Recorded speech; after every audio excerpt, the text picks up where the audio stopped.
Well, welcome to the walled garden here at Somerleyton Hall in Suffolk. We're just to the east of Lowestoft, and we've got a visit planned to show you around the walled gardens of this fantastic country house. And its gardens are absolutely spectacular. We're shooting this in late August 2020.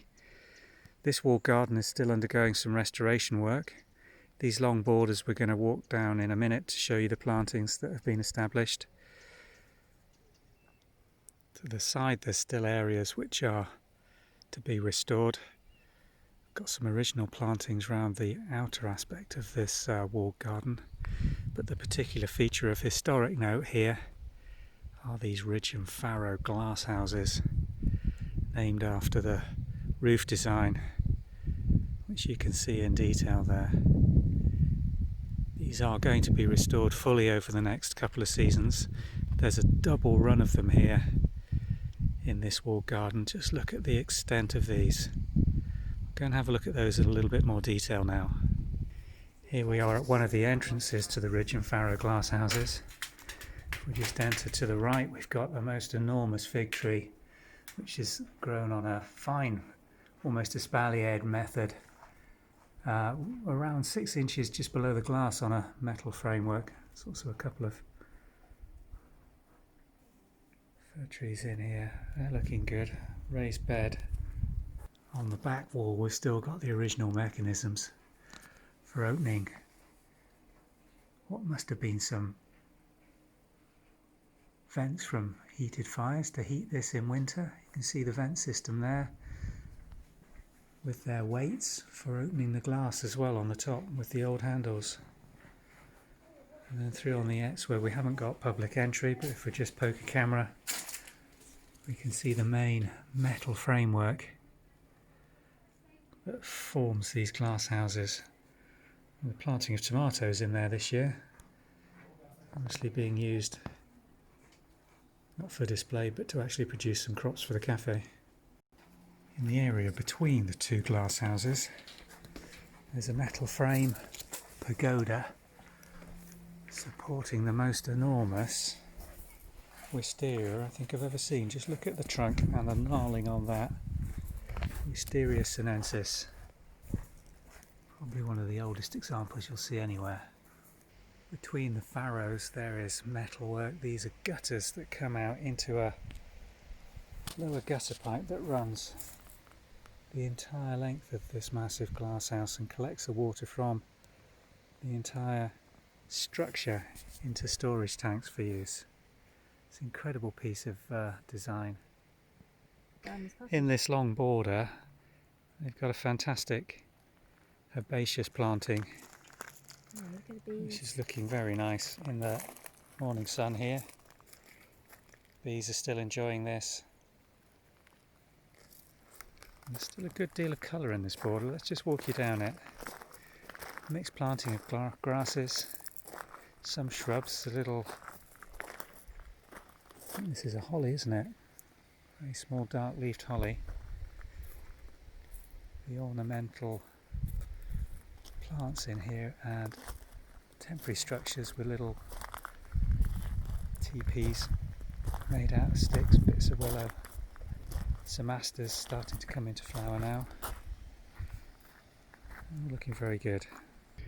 Back border along, which is a northern face, has been planted recently with a collection of hostas.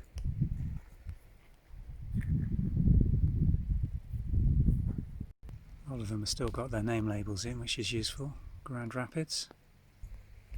Elegans, which is a nice big leaf version. Green, almost like elephant's ears. Tiny little Planet X, but it's flowering beautifully. Look at that. Labelled as well. They are labelled. Really good when it gets going. This one's called Rock and Roll. Looking a little crispy on the edges, this one. Suffered from the drought we've had here in Norfolk, I think. This one's going to be a nice bright one. Orange marmalade, not come across that before. Nice variegation in that leaf. And good tight rosette of leaf on it. I like that one. Brother Stefan, not come across that before either. Not quite as variegated, but a broader leaf.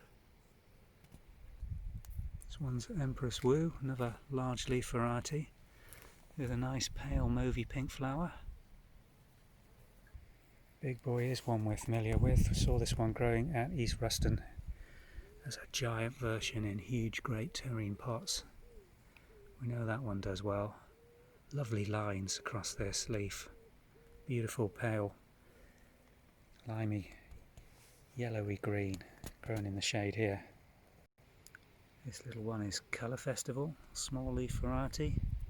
Again, great variegation. Good bud formation on that. It's not prolifically flowering, but looks like it's going to do some colour in the flower. Hosta Sargay.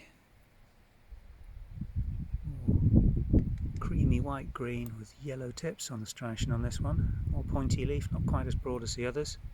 Medium sized leaf plant. This one's Blue Cascade. Small leafed, quite pointed. Not looking its best there, but when that gets going it's probably going to form a nice rosette earlier in the season. This little one's called American Halo, with the leaves almost outlined in a variegated yellow band around the outer aspect of the leaf. Quite unusual, that one. Hosta Liberty, good striation right the way throughout the leaf with much more dominant yellow bleached outer aspects on the leaf. Very pointed, almost like a lily leaf that. I like that one. Cutting edge, little underwhelming I'd say, that one. Not a lot of striation on it, a good sized leaf. Quite a bit of dieback around the edge of that one. The younger leaf down the bottom looks more interesting, greeny blue, but a nice tight rosette. All in all, a very impressive collection of newly planted hostas, which I think in years to come are going to be absolutely spectacular on the back wall of this wall garden, particularly in front of this spectacular piece of architectural gatework. Looking very nice here, so we're getting a bit of blue sky coming out in Norfolk. I've just come up the back of the double planted herbaceous border to have a look at this rose. The scent of this is really catching the air, and it's a very heavily fragrance rose, nice sweet scent on it. It's obviously flowered very well. There's a lot of hip formation, early hip formation on this. Hasn't got a label on, so I can't tell you the variety. We'll try and look it up later. Growing very nicely on this low framework in front of this very large aster that's growing in front of it in the border, and giving a lovely pink backdrop to this giant flowering Cardinal thistle. That again has been doing its stuff around 3 feet above the top of the rose. Still got some flower colour and attracting the bees, that one. This little flowering pea on the back of the border is just about finished for the season now. Last few blooms just coming out on it. Look at the seed formation on this.